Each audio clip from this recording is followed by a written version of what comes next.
They arrived at night, under a sky scrubbed of stars by low cloud and the thin smoke of distant raids.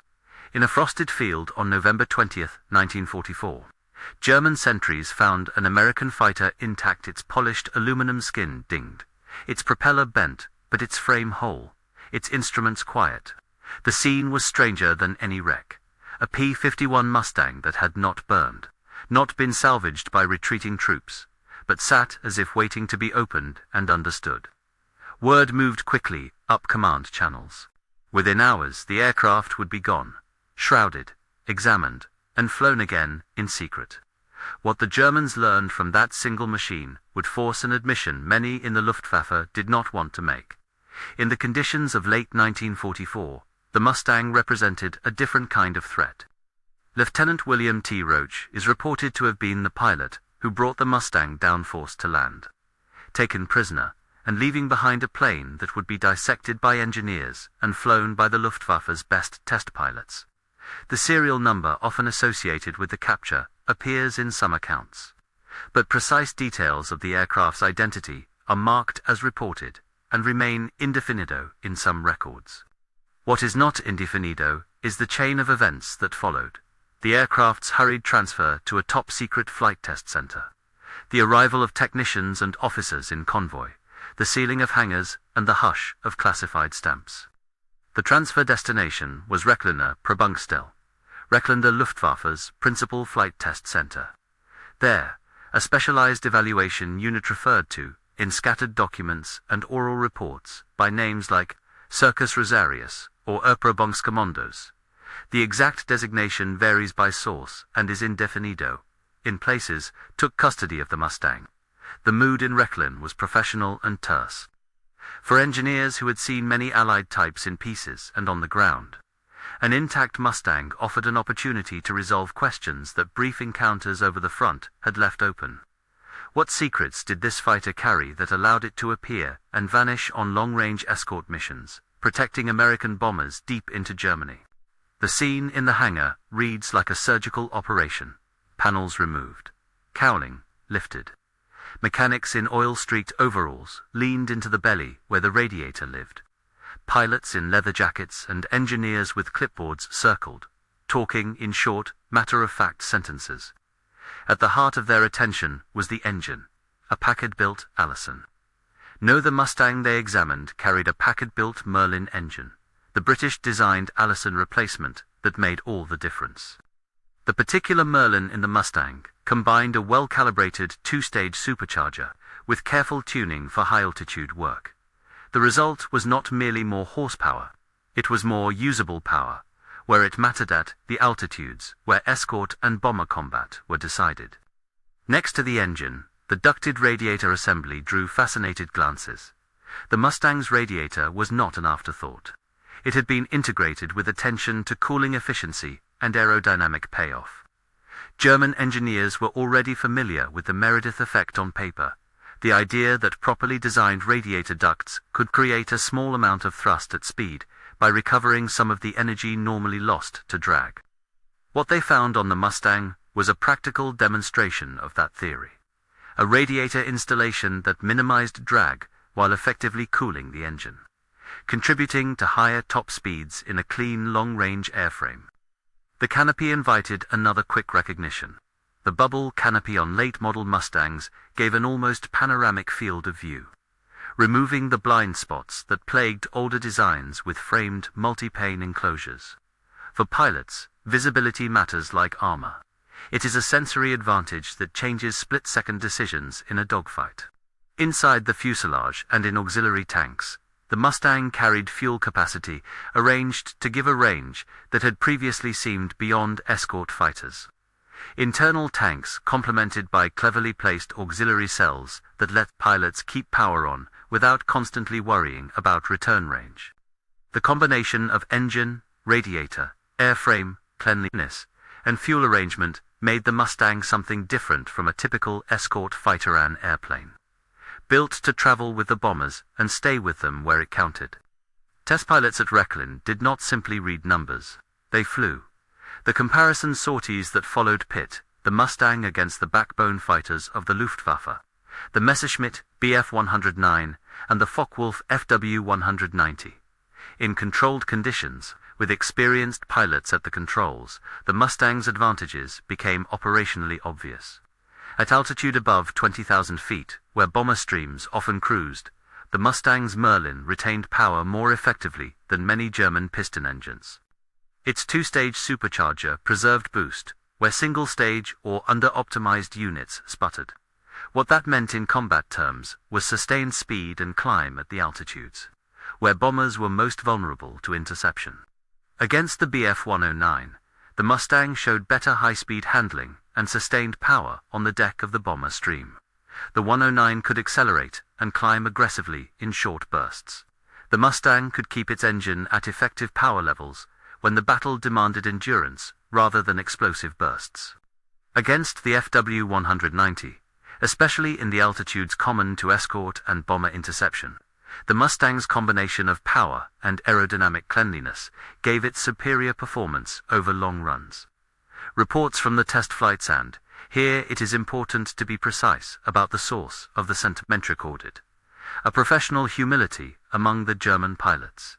Test documentation reportedly stated bluntly that the Mustang presented a new operational challenge, one that combined range, protection for bombers, and a pilot's situational awareness in ways Germany had not matched at scale. Small revelations in the hangar had larger battlefield implications. The lines on maps and the balance sheets of air campaigns are not only about planes, they are about what those planes enable. If escort fighters could follow and protect heavy bombers deep into German airspace, the calculus shifted for the Allied strategic bombing campaign. Bombers that once had to cross long stretches without reliable fighter cover suddenly moved under shields that extended their operational efficacy. Fewer unescorted bombers meant fewer losses, which in turn meant that strategic bombing could be sustained longer, with greater pressure on factories, transport networks, and the fuel supply. In broad strokes, that is the link German analysts forced themselves to acknowledge in secret briefings. The Mustang's attributes contributed materially to the Allies' ability to keep heavy bombers over German targets. The presentation of these findings to Luftwaffe leadership was an uncomfortable moment. Officers like Adolf Galanden, a prominent voice among fighter commanders, received classified briefings that could not be easily reconciled with the political and material realities in Germany. The reports were stamped and signed, shuffled into sealed folders, and discussed behind closed doors. What the pilots and engineers on the ground understood intellectually was not easily fixable by building a new design overnight. Germany's industrial base was straining under strategic bombing. Fuel shortages were becoming severe, and the training pipeline for new pilots had been disrupted by losses and fuel rationing. Even if a new airframe could be designed to match the Mustang's operational envelope, the time and resources required would be prohibitive. German responses that did come efforts like the high-altitude TA-152 and the push to deploy jet fighters such as the Messerschmitt Me-260 represented genuine technical attempts to redress the problem. The TA-152 was aimed at achieving superior performance at altitude, and the Me-262 promised unparalleled speed. Yet both projects suffered the same limits: political interference in priorities, deliberate misallocation of skilled resources to other programs under pressure from higher command, and chronic shortages of fuel and critical materials. The Me-262 in particular, as fast and revolutionary as it was, required reliable fuel, trained pilots accustomed to different performance envelopes, and numbers sufficient to influence the battles over bomber streams. Those prerequisites simply did not exist in the quantities needed. The result was a mismatch between technological promise and operational reality. Now we must address the central narrative device that gives this story its dramatic title: the secret code, mistake. The archival trail and the accounts that survive do not record a single incontrovertible event labeled as a secret code, mistake, that directly caused the Mustang's capture and subsequent evaluation. What historians and analysts of the period do have are fragments dispatches, convoy orders, confused radio logs, and the testimony of men under stress that admit the possibility of small procedural lapses, producing outsized consequences. Here is one compelling explanation supported by the sequence of events, and by the nature of wartime communications, though historians debate whether it was a mistake or coincidence. A misidentification or breakdown in the signaling chain allowed the Mustang to be handled in a way that kept it intact, instead of being destroyed in the field or missed entirely. Consider the possibilities. A damaged fighter down behind enemy lines might normally be burned or torched to prevent capture. Yet orders could be mixed. Local commanders under pressure might report the downed machine as unimportant scrap. Routine radio codes used for wreck reports might be misread. A convoy tasked with moving damaged material could have been given the wrong priority code, treating the Mustang as salvage rather than as a live technical prize, requiring immediate destruction. Alternatively, a breakdown in discipline or a failure to enforce the standing, destroy or deny protocols in a chaotic theater might have let reconnaissance or pilot captors secure and transport the Mustang intact. Any of these small procedural divergences qualifies as a secret code, mistake in the sense of a bureaucratic slip, or communications failing that is neither dramatic nor improbable in wartime. Labeling this interpretive thread as plausible is crucial. It is not a dramatized conspiracy. It is an explanation that fits the documented chain. An intact capture, a prompt and secret transfer to Rechlin, and then rapid evaluation. The act of moving the Mustang quickly, and the decision not to destroy it, gave German engineers the time and access they otherwise would not have had.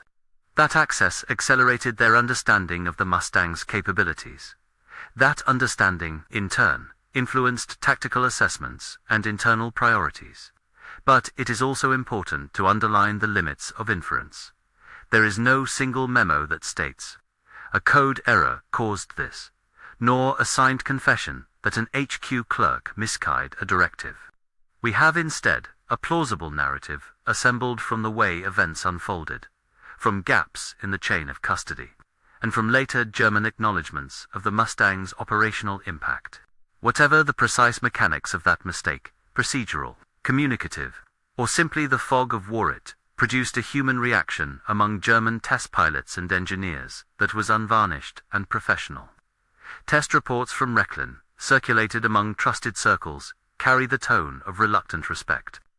One testing document recorded a concise observation about the aircraft's operational synergy, that the Mustang was not merely a fighter with superior numbers in one metric, but an integration of systems, engine, cooling, canopy, and fuel that together changed mission profiles. Another report, again, a recorded impression rather than a verbatim quote, described the Mustang's endurance and visibility as decisive. In the context of escort missions, such phrasing was enough to unsettle strategic assumptions. The strategic implications were not limited to the technical margins of climb rate or top speed. They translated into operational behavior. American doctrine that paired long-range escorts with heavy bomber formations began to pay off in measurable ways.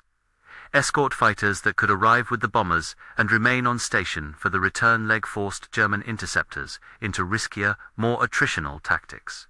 Over time, Allied bomber loss rates declined relative to earlier phases of the campaign. The Luftwaffe found itself needing to contest an airspace against fighters that could not be easily lured away or outlasted. This change supported sustained bombing offensives that, in turn, strained German industry and logistics further. It is worth pausing to consider why technical superiority in a localized comparison did not translate into immediate German recovery. The answer returns us to the institutional constraints of late-war Germany. Aircraft design and production are not acts of inspiration alone. They require metal, fuel, skilled labor, and supply lines. By the autumn of 1944, Allied strategic bombing had begun to bite deeply into those inputs. Skilled workers were dispersed, factories damaged or dispersed into less efficient subcontracting, and transportation bottlenecks made concentration and rapid scaling of new designs unlikely. Even the best ideas, planes like the TA-152 or the Me-260, faced the grinding reality that design is only the beginning. Production, logistics, and pilot training determined battlefield influence. Moreover, political dynamics played a distorting role. High-level interference, competing priorities, and ideological decisions sometimes redirected resources into projects that satisfied political aims more than immediate operational necessity. When engineers told commanders they needed fuel and production capacity to field jets in operationally meaningful numbers, the reply was not always the clear resourcing that would have been required. The gap between technical potential and political will widened the window in which Allied technological gains, of which the Mustang was a representative case, could be exploited. Behind the stats and the sealed memos, there was an additional human story, the professional integrity and, at times, the honesty of opposing pilots who acknowledged an adversary's strengths. Men trained to fight gave impartial assessments when placed in the evaluation role. A German test pilot, unfamiliar with the Mustang before Rechlin, had to report to his superiors based on performance, how it handled, how it climbed, how it spent fuel at altitude. Those assessments were not cheerleading. They were pragmatic notes intended to inform tactical and procurement decisions. This professional candor, recorded in test logs and briefing notes, lent credibility to the picture that emerged in secret briefings. The secret evaluation did not occur in a vacuum. While engineers and pilots at Rechlin dissected the Mustang, Allied air operations were continuing to evolve. The emergence of long-range escort doctrine, the refinement of bomber formations, and the tactical use of Mustangs to protect overland corridors were activities that compounded the effect discovered in the hangar. In some measure, the capture and analysis of that intact Mustang condensed lessons that had already begun to appear over the front. That the combination of range, protection, and pilot visibility could be an operational multiplier when aligned with strategic bombing. When we ask whether a single secret code mistake saved an entire army from destruction, the historian's answer must be careful. A single procedural lapse does not equal the salvation of a ground army by itself. What the documented sequence suggests is more precise and more plausible. Small administrative or communication errors allowed an intact aircraft to be studied and its qualities to be understood sooner than might otherwise have occurred. That earlier comprehension fed into an already developing Allied advantage in escort capability, contributed materially to a reduction in bomber losses, and helped maintain the pressure on German industry and supply. In that sense, a small mistake, if one occurred, was one of many factors that pushed the balance further from German recovery and toward Allied operational dominance. It was not the single deciding factor, but it was a pivot in a larger system of cause and effect. The German attempts to respond rapid design changes, hurried production runs, and experimental jet speak to the urgency felt by military technologists. The TA-152, a high-altitude derivative of the FW-190 line, aimed to reclaim performance at bomber altitudes. Its development, however, came late and in limited numbers. The Me-262, revolutionary as a jet, arrived with operational limitations, maintenance demands, fragile engines, a need for high-quality fuel, and tactical doctrines that had to be relearned under fire. Even where these aircraft performed well, they could not be produced and deployed at the scale required to unmake the operational shift that escort fighters and sustained bombing had generated. The underlying constraints, material shortages, Allied air superiority over production zones, and the erosion of training pipelines proved more decisive than any single airframe could counter. Returning to the hangar at Rechlin, there is a final human note. Photographs of later decades show restored Mustangs gleaming in museums and on airshow tarmacs. Veterans who flew or tested them speak of an aircraft that was more than the sum of its parts. For pilots who fought against the Mustang or who sat behind its canopy, there was respect mingled with professional disappointment. For the engineers and commanders who studied the aircraft in secrecy, it was a lesson in the value of integrated design thinking, how the right engine married to the right cooling, in a clean airframe with pilot-centered ergonomics and extended range, could change tactics without any single breakthrough being dramatically visible on a wind tunnel chart. And so the story folds back to its opening image, a solitary Mustang in a frosted field. Its presence quiet, its fate opening into a hangar of dim lights, where technicians peeled back panels and pilots took notes. The secret code mistake remains a compelling interpretive thread, one of several possible mechanisms that together allowed the Allies to leverage a technical advantage sooner rather than later. It is a hypothesis supported by the circumstantial pattern of events: captured secrecy, rapid evaluation, and rapid doctrinal reflection. But it is not a single smoking gun claim. Much of wartime history is made of these small human failings and fortuitous discoveries moments, where errors, chance, and professional curiosity intersect to accelerate change. The legacy of the Mustang is tangible. It helped make possible a more sustained strategic bombing campaign by extending fighter protection in time and space. It forced German planners to reckon publicly and privately with a capability they could not easily match at scale. It highlighted the limits of late-war German industrial resilience, and it provided an object lesson in how technical integration, engine, aerodynamics, cooling, fuel, and pilot visibility translates into operational effect. If there is a moral beyond machines and memos, it is the reminder that wars are decided not only in grand offensives but in small administrative choices, in the slippage of a code or the decisiveness of an engineer who keeps a part for study rather than consigning it to fire. These small acts ripple. They inform plans, they shape procurement, and sometimes they change the options available to commanders on a theater scale. Suggesting that a single small mistake saved an entire army simplifies too much. But suggesting that such a mistake handled in the right context could accelerate recognition of a decisive enemy capability is, in light of the Rechlin reports and the subsequent operational consequences, a plausible and compelling reading of events. As the war moved into its final months, Mustangs continued to escort bombers and contend with new German designs. The Luftwaffe's technical ingenuity remained formidable, but the constraints of material and logistics limited the translation of innovation into decisive countermeasures. The aircraft that had been evaluated in secret eventually became part of a larger turning of the tide. An aircraft whose captured example taught opponents lessons, and whose operational deployment protected Allied bombers in ways that mattered.